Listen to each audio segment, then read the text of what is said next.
राधे राधे सभी को दिया। तो आज हम एक और श्री जी की सखी के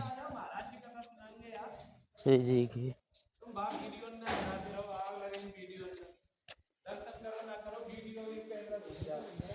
दूसरी सखी के पास आ चुके हैं।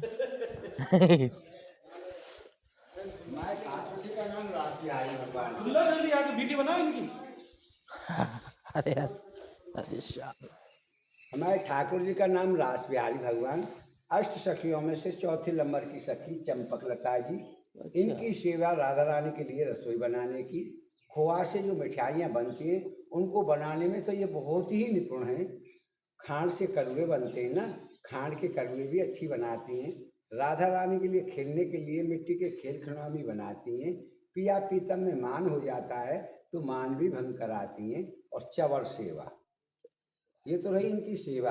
आपको सामने तस्वीर में बाबा दिख रहे हैं ना, ये राजस्थान के रहने वाले थे। जिला भीमटोड़ा, गांव का नाम है दूबरदू। इनका शरीर ब्राह्मण कुल का है। इनके पिताजी का नाम था बौदेव जी। बौदेव जी की शादी की बात हो गई थी, शादी नहीं हुई, वो बाबा बन गए।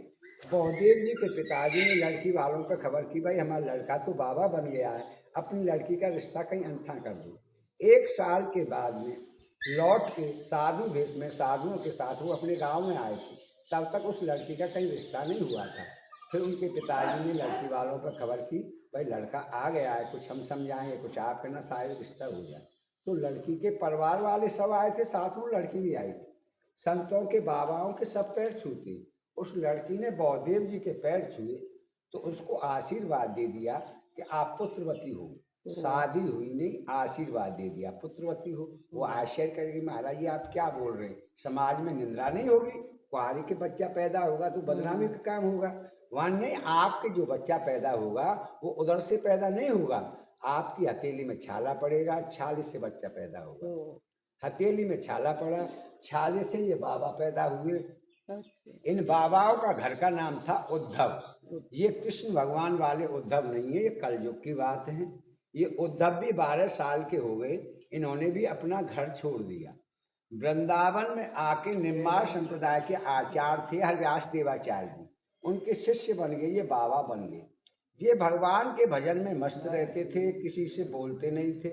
लोग कहने लगे ये तो बहुत घमंडी है, बोलता नहीं है, तो इनका नाम पड़ गया उद्धव घमंड देव। यहाँ सुंदर स्थान देखकर, रमणीक स्थान देखकर इन्होंने ऐसी घनघोर कठिन तपस्या की कि प्रिया प्रीतम राधा कृष्ण को प्रकट कर लिया। तब भगवान ने इनको आदेश दिया कि भाई आप गांव से ब्राह्मणों के बच्चे लो, राधा कृष्ण बनाओ, मेरी रासलीला का प्रचार प्रसार करो। सामने देखो भगवान अपना मुकुट दे रहे हैं इनके लिए, राधिका जी अपनी चंद्रकाली दे रही हैं। इनको बच्चों के सिर पर धारण करना, धारण करते ही समझना हम ही खेल रहे हैं। बच्चों के अंदर हमारा आवेश आएगा, उनको सुतई लीलाओं का ज्ञात होता चला जाएगा। इनसे तो भगवान ने बात की और ब्राह्मणों को सपने में आदेश दिया कि एक साधु आपसे बच्चा मांगने के लिए आएगा, उससे मना मत करना, बच्चे दे देना। सुबह होते ही ये ब्राह्मणों के पास गए, उनसे बच्चे मांगे, उन्होंने दे दिए। यहाँ लाकर बच्चों का श्रृंगार किया, ठाकुर जी के दिए हुए मुकुट बच्चों के सिर पर धारण किए तो बच्चा गायब हो गई। बाबा घबरा गए, बता ब्रजवासी ब्राह्मणों को बच्चे कहाँ से वापस करूँगा, कैसे ठाकुर जी की लीलाओं का प्रचार प्रसार होगा। और कोई सहारा नहीं मिला। समाधि लगाकर भगवान के चिंतन में बैठे।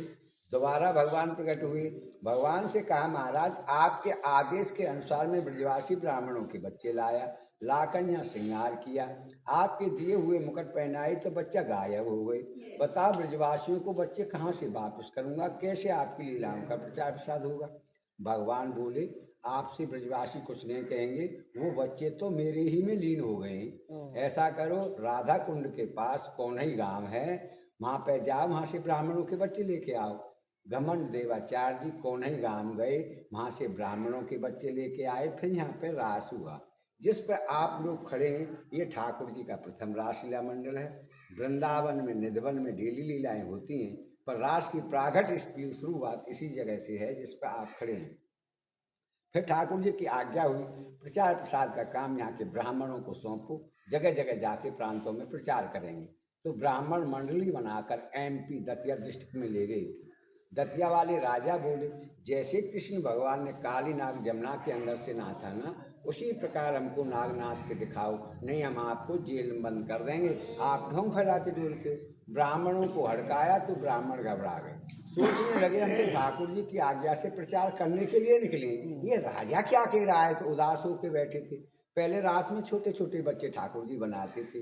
वो बच्चे बोले आप क्यों उदास हैं।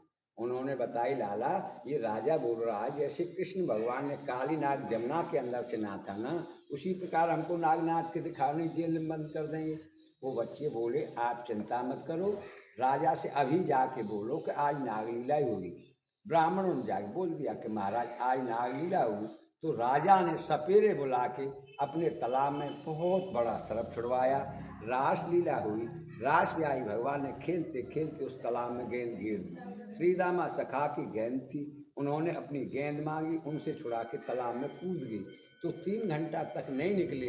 देखने वाली जनता भी रोने लगी, राजा भी रोने लगा, पश्चाताप करने लगा, अरे हट करके मैंने बड़ी गलती की, ये तो ब्रह्म हत्या, बाल हत्या, डबल हत्या हो गई। 3 घंटा के बाद में जैसे जमुना जी के अंदर से काली नाग को नाचकर भगवान काली नाग के ऊपर जमुना जी से बाहर निकले थे ना, उसी प्रकार रास बिहारी भगवान उस सर्प को नाच कर उसके ऊपर तालाब के पानी से बाहर निकले। तो राजा ने खुश होकर अपने जैसे महल थे यहाँ पर महल बनवाए और रास बिहारी भगवान के लिए 5.25 किलो का सोने का मुकुट बनवा के भेंट में दिया। वो मुकुट अब भी है, मथुरा लॉकर में जमा है। उतर्थ भादों लगत क्वार की पूर्णिमा आती है, जिससे पितरपक्ष चालू होते हैं न पूर्णिमा से, उस पूर्णिमा को आता है प्रशासन के साथ, उसे पहनकर ही महारास लीला होती है। बोलो रास बिहारी भगवान की जय, राधा रानी की जय, लाडली लाल की जय। भक्त मंडली की जय। देखो अष्ट सखिन बारी लाडली हे बाबा।